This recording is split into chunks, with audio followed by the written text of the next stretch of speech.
lighting isn't going to be great here, unfortunately. A big part of it isn't necessarily the light itself, it's because of the angle I'm having to shoot this. This is on top of my freezer, and so it's a very old freezer. Doesn't look the best, but it does run. So inside of this container is two of our hatchlings this year. Both of them are some sort of scaleless. One is scaleless, and I believe the other one is microscaleless.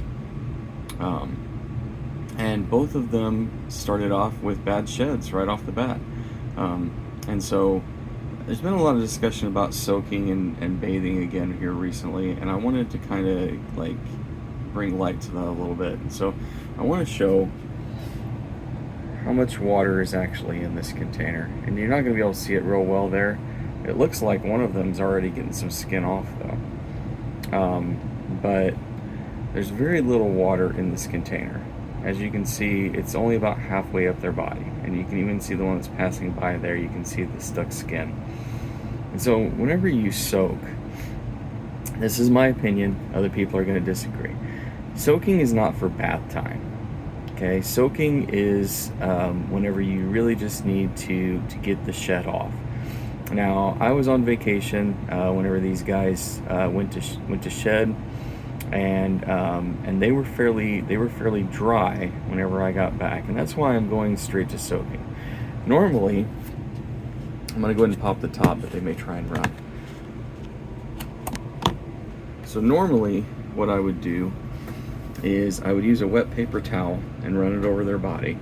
I'd make sure they had a humid hide, which I'm going to do in the little hatchling container that I have. So for them, since they've already started having issues, I'm going to give them some sphagnum moss that's moist, and I'm going to mix that with some aspen, and I'm keeping those fairly separate.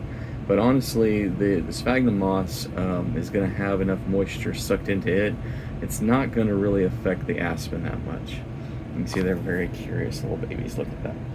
So anyway, but in this picture, in this video, you can see how much water is actually in there. You can see, even as tiny as these babies are, he's coming up to say hi, that the water only goes about halfway up their body, and that's really all you need. And the reason why you don't need more than that, like the thought may be, oh well, I need to make sure they're submerged. Well, here's the thing: as the snake moves around, it's going to submerge itself. It's going to get active, and it's going to push down, it's going to push up, it's going to get the water all over its body.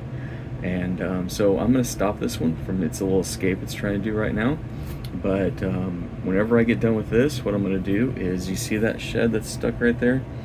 Whenever I get done with this and it's nice and wet and pliable, I'm going to take a paper towel, a dry one this time.